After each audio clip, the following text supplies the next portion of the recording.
Yes? No? It's the same one again. Is it going or not? It's going. It's No, going. but is he moving? It says rep. Okay. You are right. Okay.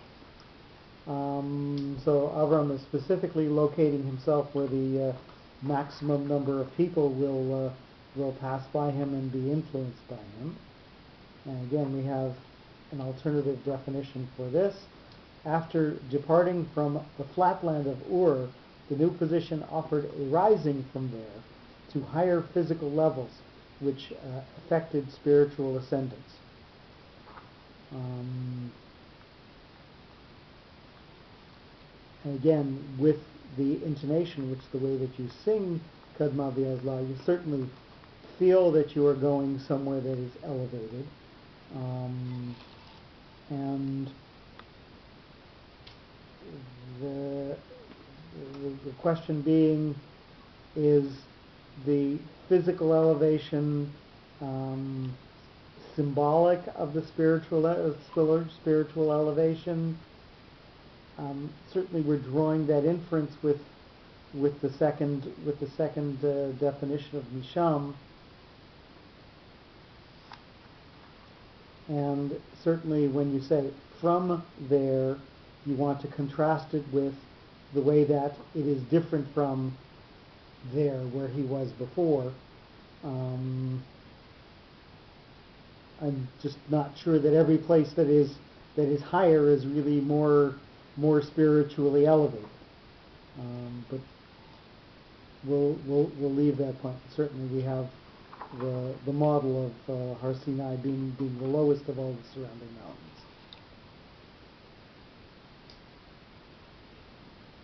Hahara, Rivi'i, with a broad, expensive pausing note, towards the mountain, number 3. His turn from the low-lying main road towards the mountain offered Avram undisturbed solitude for meditation and a far-reaching view over the area. He felt closer to God, as the Zohar says, and came from one level to a higher one, midarga l'darga, as stressed by the broad meaning of the reading mark. So a Rivi'i, as a diamond shape, has not only breadth to it, but also height to it. And again, we're seeing that Avram is interpreting the physical height as also a connection to spiritual height. Mikedem, with a tvir, so this is the sheltering note with the mercha, with the dot that's sheltered within it, from east, with a pause implied afterwards, number 4.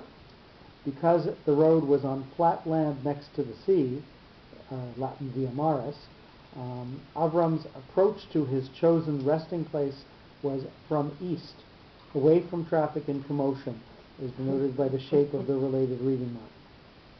He was taking the road less traveled, and he is going to a place where he can have more personal connection and more personal communion, and that certainly gives him a sense of being sheltered.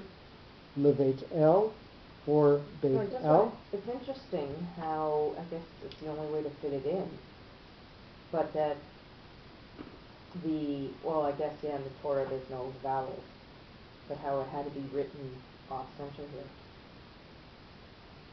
I'm sorry, what had... Under the Kuf, you've got the...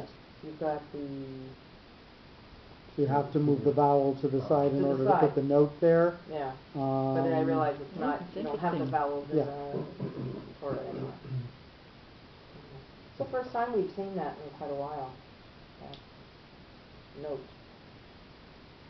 Yeah, we haven't had it severe in a while. So you had something to say? No, I think I was wondering if Vayatek is reflective of this chance to go and once again reclaim his spirituality and his sense of meditation and communion. It's a return to a more, the state is not primitive, the state is maybe primeval, where he is communing with God as opposed to slogging along on the road and trying to get through the day.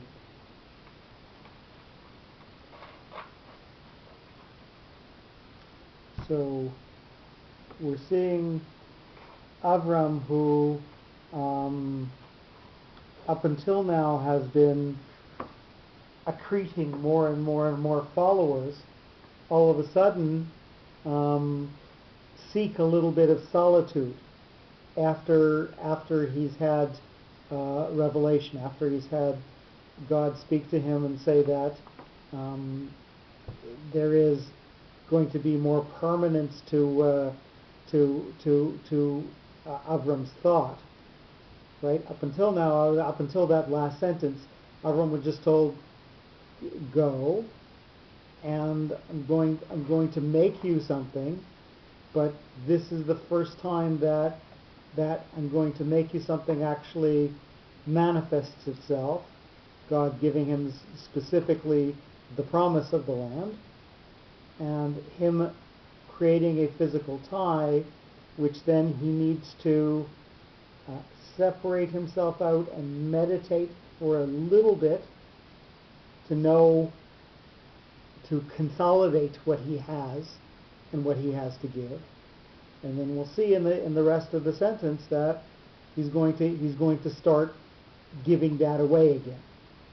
But he needs to consolidate it for himself. And sometimes when we come across something that is changing in our own lives, we realize that there is a need for a small period of time in which you internalize the lesson before you can continue to give it out to others. The term is regrouping.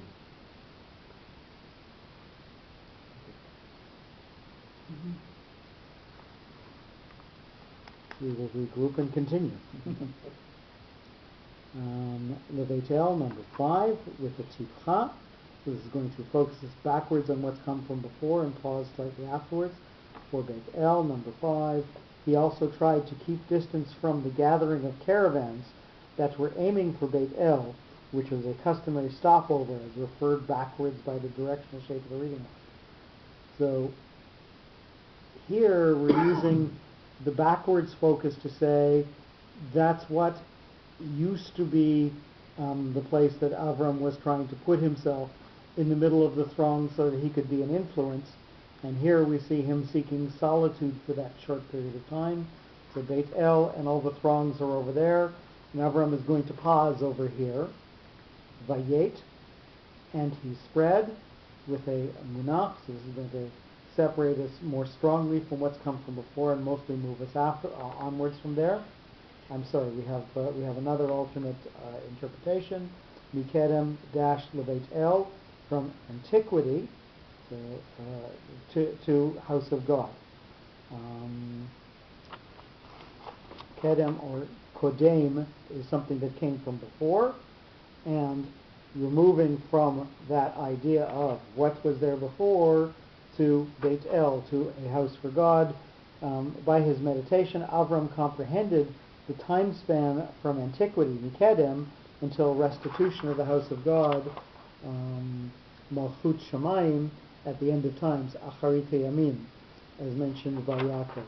So this is something that's mentioned in Yaakov's blessing to the children. So we're taking, and again, the question is, how does this fit into the parish? I think this is not part of the parish. This is just an alternative explanation that has to do with the words, and really doesn't concern itself so much with the notes. We're just contrasting the world of Mikedem to the world of Beit El. But in some ways it mirrors the mashma'ut, the connotation of take misham hahara, that he went back to antiquity, to all of the basic principles and the basic motivations of life, misham hahara, towards the Har, who knows, Har Sinai, and then mikedem lebeit el, from the antiquity, from the ancient tenets or basics that Hashem established the world with, towards the house of God, towards a real world that is a house of God.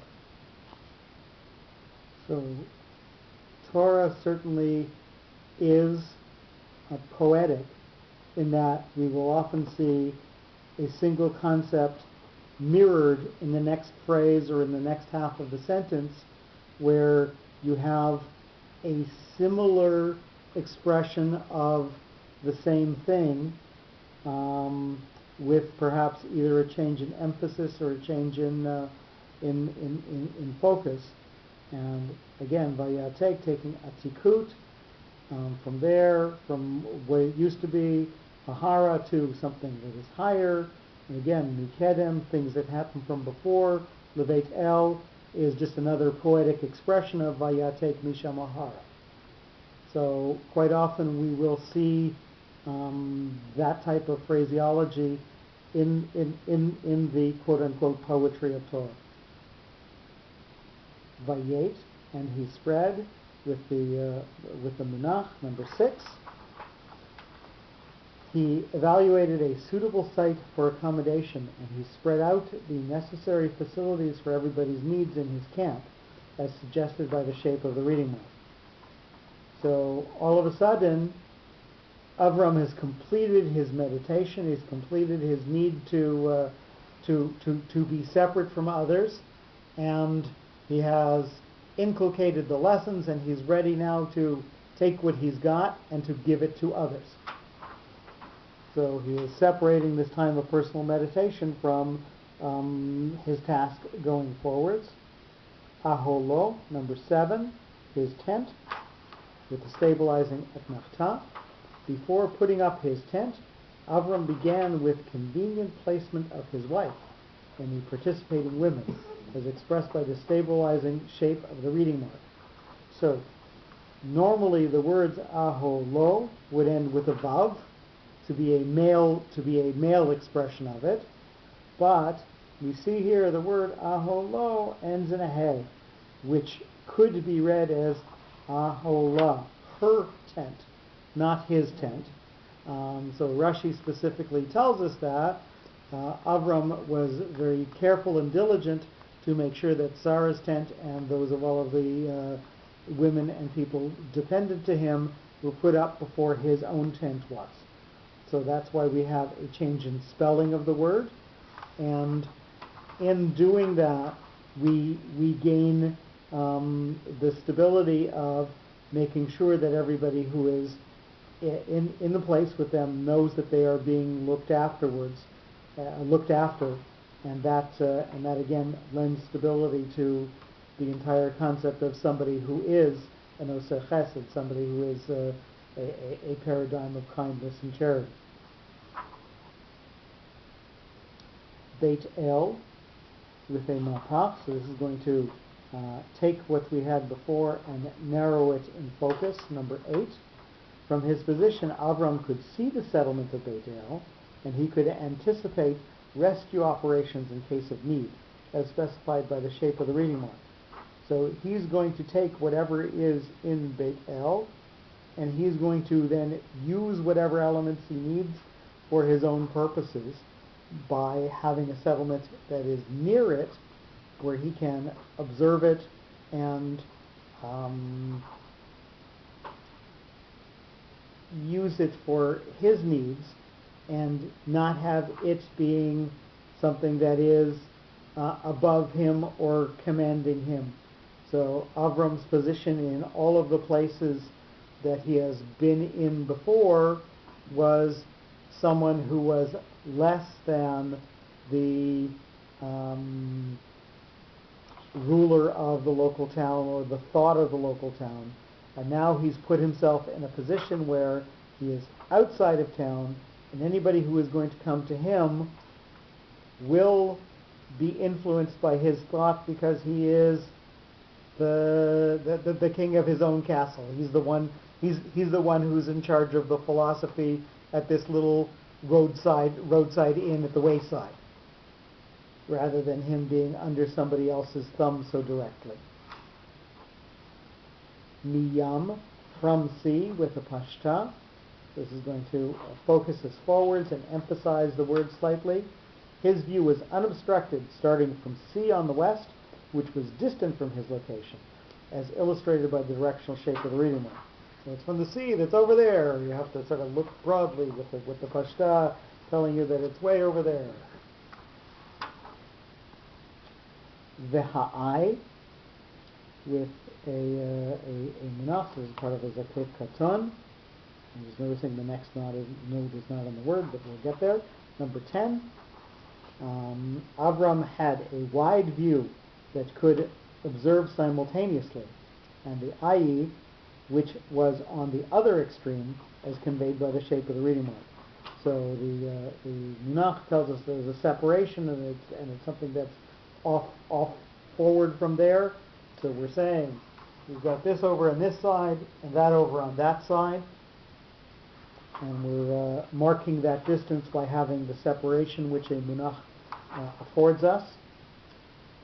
Mikedem, and this has a katon, even though the note does not appear in the text that I've got. I'm not sure if you see any note over Mikedem, but in my version it's not here. Yeah. So this is the 2 dots that should be over that one, number 11, from east. It was Over the located in... Dalet? Yes.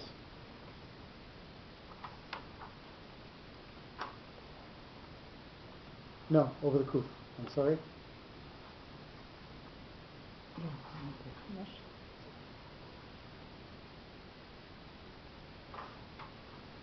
It was located in a valley from east, so that Avram could retain a strategic position between the 2 significant settlements, as pointed out by the bipartite shape of the reading mark.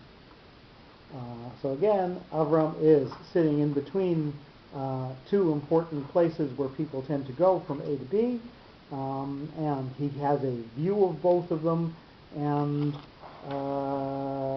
his location is in between. So again, we have a multi-faceted note to tell you that he can see to both from where he is. Vayiven Sham, and he built there with a mapach, again, scooping what was from before and narrowing it in focus. Avram connected his reflections on that place, and he built there a structure to praise heaven, as demonstrated by the shape of the reading mark. So he is going to take all of that thought that he had in meditation, and he's going to use it to make a physical reflection of what his meditations have taught him. Mizbeach, with a pashta. So this is again emphasizing the word and focusing us forward on what's going to come afterwards. By erecting an altar, Avram expressed his readiness and willingness to make sacrifices of any kind, as depicted by the double directional shape of the reading mark. And we will pause the tape for just a second. Thank you.